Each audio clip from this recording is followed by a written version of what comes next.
कितनी भी ज़्यादा फटी हुई एड़ियाँ हों, वो सारी आपकी एक ही दिन में भर जाएँगी। साथ ही साथ अगर आपके कमर में दर्द, घुटनों में दर्द या फिर आपके जोड़ों में बहुत ज़्यादा दर्द है, वो भी आपका एक ही दिन में बिल्कुल सही हो जाएगा। Hello everyone, welcome back to my channel. आज मैं फिर हाजिर हो गई हूँ आपके लिए बहुत ही यूज़फुल टिप लेकर। तो यहाँ पर हम जो रेमेडी बनाने वाले हैं, वो एक रेमेडी आपकी सारी प्रॉब्लम्स को सॉल्व करने वाली है। चाहे आपकी एड़ियों में बहुत ज़्यादा फट गई हो या फिर आपके सर्दी की वजह से बहुत ज़्यादा घुटनों में दर्द रहता है, तो उसको बनाने के लिए ये बहुत ही नॉर्मल सी चीज़ है, लेकिन बहुत ही ज़्यादा खास है। इसे आपको ज़रूर इस्तेमाल में लेना है और कुछ घर की चीज़ों का ही इस्तेमाल करेंगे, जिससे आप अपनी एड़ियाँ भी सही कर लेंगे। साथ ही साथ अगर आपके जोड़ों में दर्द होता है, तो वो भी आपका सही हो जाएगा। तो उसके लिए सबसे पहले यहाँ पर हमने ली है एक कैंडल। देखिए, ये बहुत ज़्यादा पुराना तरीका है। पुराने टाइम पर ना, जब दिवाली पर कैंडल का थोड़ा-थोड़ा सा जो मोम बच जाता था, उसे भी हमारी दादी-नानी इकट्ठा कर लिया करती थी और उससे बहुत ही अच्छी रेमेडी बनाती थी अपनी एड़ियों के लिए।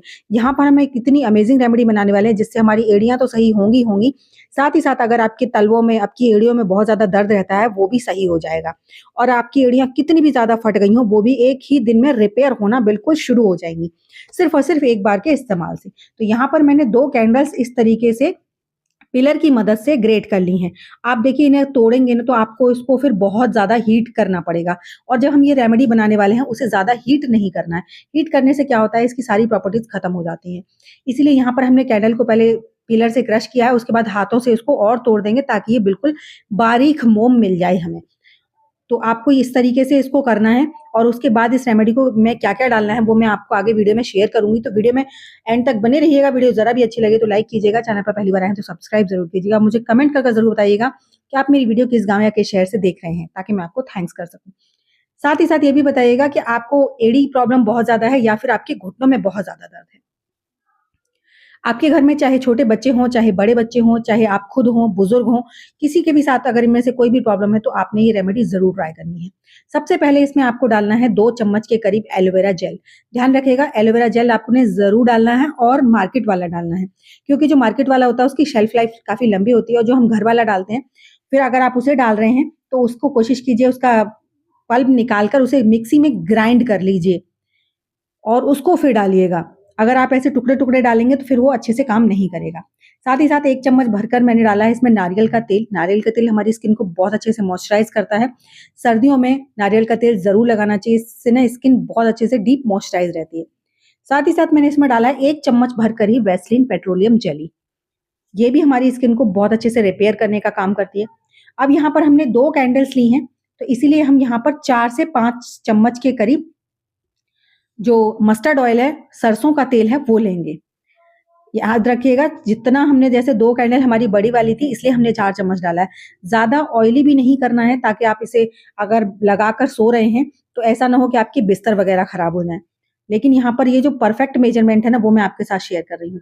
अगर आपकी छोटी कैंडल है, तो तेल को थोड़ा-सा कम रखिएगा, क्योंकि देखिए हमने इसमें नारियल का तेल भी डाला है, हमने इसमें सरसों का तेल भी डाल दिया, हमने वैसलीन भी डाल दी और एलोवेरा जेल भी डाल दिया। ये सारी चीज़ें हमारी ना, हमारी स्किन को बहुत अच्छे से डीप मॉइस्चराइज़ करती हैं।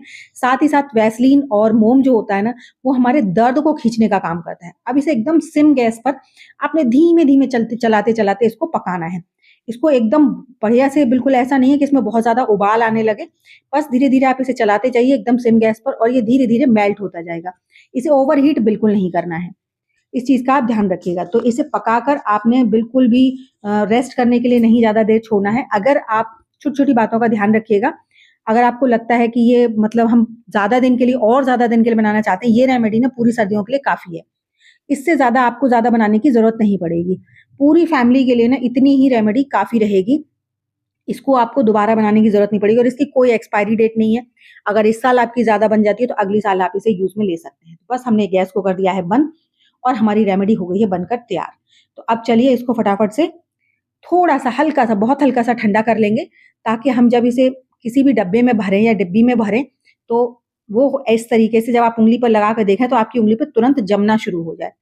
उस टाइम पर आपने इसे दूसरे बर्तन में ट्रांसफ़र करना है और ये इतनी अमेज़िंग क्रीम जैसी बन जाती है, ना तो इसे लगाने के बाद आपको ऐसा लगेगा कि आपके हाथ बहुत ज़्यादा चिपचिपे हो गए हैं, ना ही आपको ऐसा लगेगा कि आपके हाथ बहुत ज़्यादा ड्राई हैं। तो मैं यहाँ प्लास्टिक की डब्बियों में भर रही हूँ, इसलिए मैंने इसे हल्का-सा ठंडा किया है। ठंडा करने का मतलब ये है कि बस इतना ठंडा करना है कि जब आप उसे हाथ से टच करें, तो आपके फिंगर्स पर वो लगते ही सूख जाए। ये एकदम परफेक्ट तरीका होता है। अगर आप किसी स्टील के बर्तन में रख रहे हैं, तो कोई दिक्कत नहीं है, आप तुरंत डाल दीजिए इसको।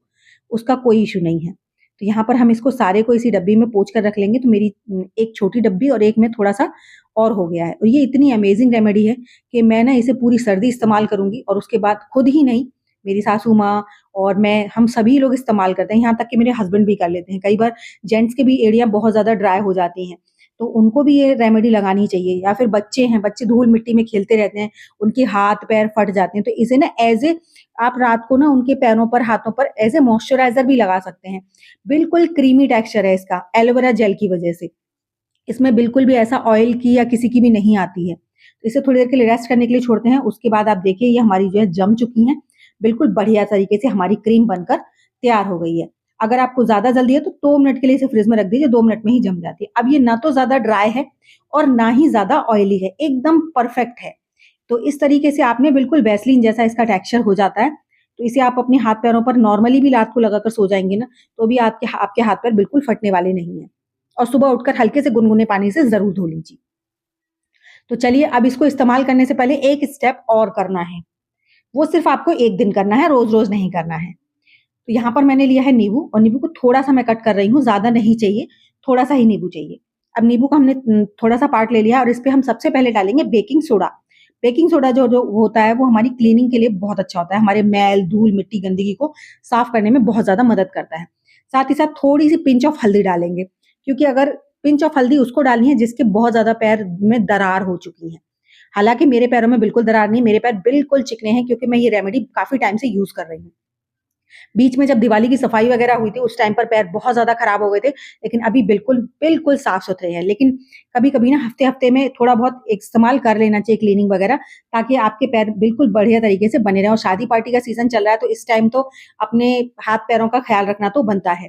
तो यहाँ पर देखिए कई बार हमारे पास ना तो मैनीक्योर का टाइम होता है, ना पेडीक्योर का, और उसके बाद इस तरीके से गंदे-गंदे पैर ले जाकर वो भी अच्छा नहीं लगता है।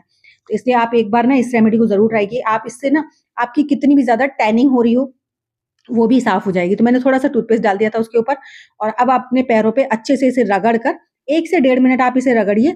और चाहे तो अगर आपके बहुत ज़्यादा गंदे हो रहे हैं तो आप 2-4 मिनट के लिए इसे लगाकर छोड़ सकते हैं, जिससे आपके पैरों की पूरी गंदगी जो है ना, वो फूल जाएगी।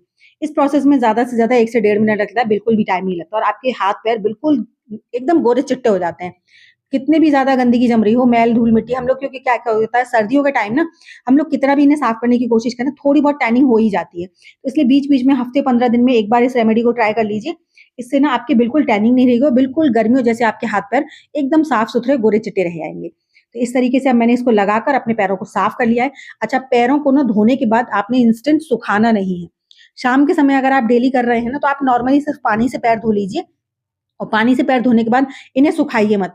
जैसे ही आपने सोने जा रहे हैं उससे पहले पानी से पैर वॉश किए, वैसे भी सोने से पहले ना हमेशा पैरों को वॉश ज़रूर करना चाहिए। उसके बाद आपने ये क्रीम लेनी है और अपने एड़ियों पर, अपने ऊपर जो पैरों का ऊपर वाला पार्ट होता है वहाँ पर अच्छे से लगा देनी है। और इसको ना बिल्कुल भी लगाने के बाद आप जब एक बार लगाएँगे ना, अगर इस तरीके से एकदम परफेक्ट मेजरमेंट से बनाएँगे, तो बिल्कुल भी ऑयली भी नहीं लगेगी, बिल्कुल ऐसा लगेगा जैसे आपने वैसलीन, पेट्रोलियम जेली या फिर आपने मॉइस्चराइज़र वगैरह लगा रखा है। तो आई होप आपको मेरी आज की वीडियो अच्छी लगी होगी। तो चलिए एक ऐसी नई सी अमेजिंग सी वीडियो के साथ मैं मिलूँगी आपको अपनी नेक्स्ट वीडियो में। तब तक के लिए बाय बाय।